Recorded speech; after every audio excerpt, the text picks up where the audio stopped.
Hi, I'm Zoe and welcome back to my BookTube channel, BookTubers I.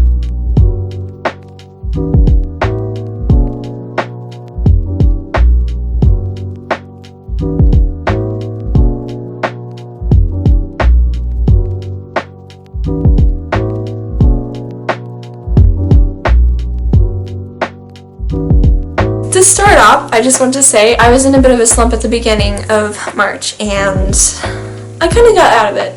I was reading 7 or 8 books at a time. It was very bad. I didn't realize how many buddy reads I had planned for this month, so that was not that great.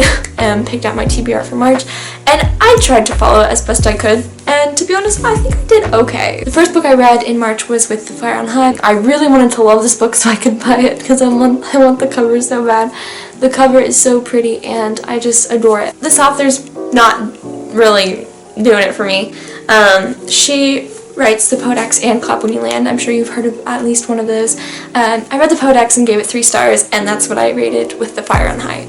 I was not feeling it. It was cute, it just was not for me. The thing I loved the most probably was the narration. It's such a fun audiobook because the narration was by the author, and her accent was so pretty. They were talking about food the whole time, and it made me hungry, so eat something while you read this. I just gave it 3 stars, and I don't feel like I'll probably be reading anything else from this author. It's just not working well for me, but it was pretty for me. The next book I read was Fable by Adrienne Young. I didn't like any of the characters, and I'm pretty character driven.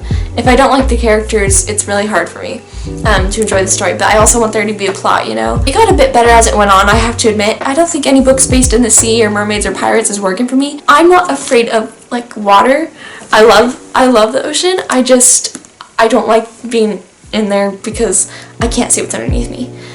And I hate whales. I love dolphins, but I hate whales. And I feel like if I swim really far, there's going to be a gigantic whale underneath me, and I don't like that. They were going descriptive about her being underwater and creatures, and I'm like, oh, it just bothered me. And that's why I don't think that, like, sea kind of, like, ocean books, they're probably not good for me, but the characters, no, and it was so slow and boring. The next book I read was The Silver Chair for school. I gave that 3 stars. Next book I read was The Book Fiend.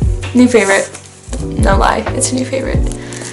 Forever and always, I'm always keeping this book. I'm never getting rid of it. It's just, it's so good. Guys, this book is amazing. I completely recommend this to anybody. I was thinking about maybe starting a series of reading books you guys think I'll cry to. Because you all were like, Zoe, you need to read this soon, you're gonna cry. I'm like, okay, I'll read it. So I read it, and I didn't cry. Someone has already said The Fault in Our Stars I should read, but the thing is, I know what happens at the end because my friend spoiled it for me, so I'm not gonna cry to that one, just heads up. This book is so freaking amazing. The writing style was like my absolute favorite. The perspective, the point of view, the characters, the setting, just the story, I loved everything. There wasn't one fault I found. This was a 6 out of 5 star for me, which isn't possible, but you get the idea. And this book was just totally amazing, and by far my favorite read of March. The next book I read, I DNF'd. It's the Frieza saga. It's like Dragon Ball Z something. My brother made me read, and it was the next one I was meant to read because my brother's making me read them, and I was like, no. The next book I read was We Were Liars by E. Lockhart, and this one was just, I don't even know where to begin. I think I give it 3.9 or 4 stars. I only like Johnny, who's one of the liars, who's like a main character, but not really the main character, because the main character is Cadence. And I didn't like any of the other characters, and so for me being character driven, I was like, why did I rate this so high? The world. Well, like where they lived on their island, their family island, they have their own island, and just the relationship between the liars, and just it felt like a camp, but it's all the families, and it's super cool. The ending was heartbreaking, but the thing is, I knew the ending because I spoiled myself, because it's in the deluxe edition, and I was looking at the extra stuff, like how the author wrote the book. The author was like, oh, this is how I wrote the book, and she was like talking about how she set up the book, and then it literally just said the ending, and I was like, oh, great. I see why it's at the back of the book. And this is a contemporary that has a map, so we love that. But I just loved the setting of it, and I loved the idea. I love like that there was like a cousin's relationship, because I love relationships between cousins. It was a bit confusing because it went back and forth between like different years of summers they were there, and it was a bit confusing, but they did settle down to the present eventually.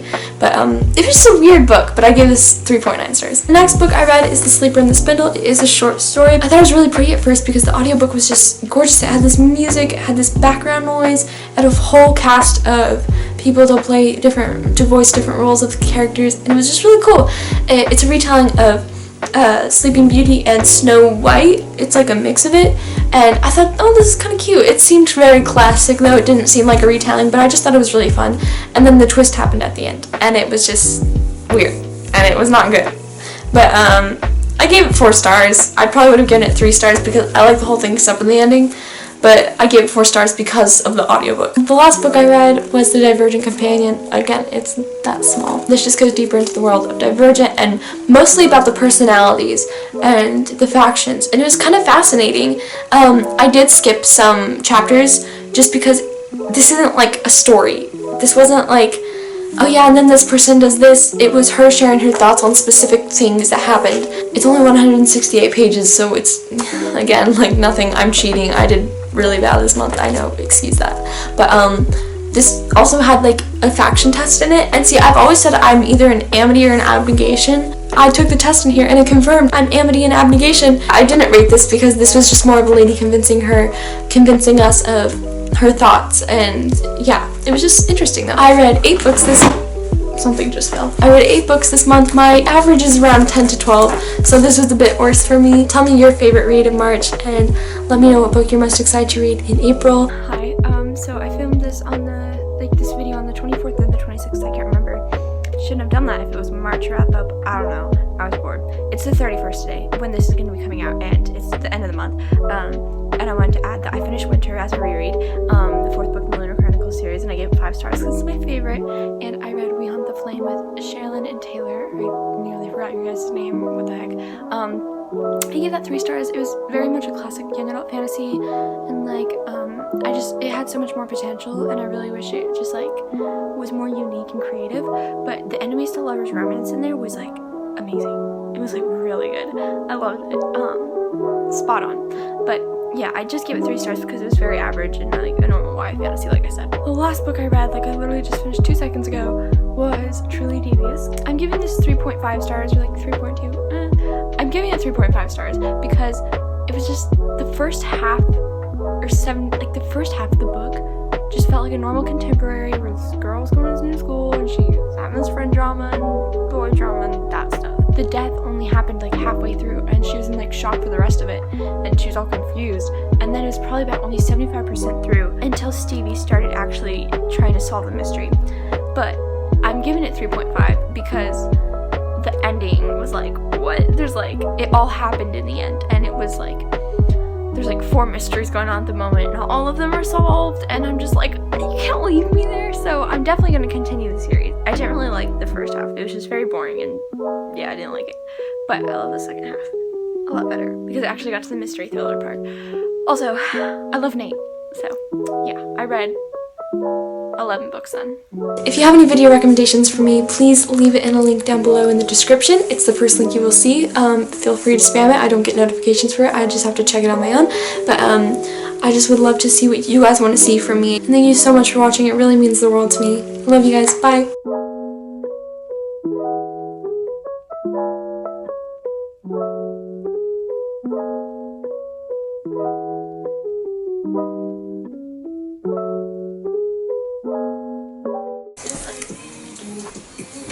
Oops. Oh.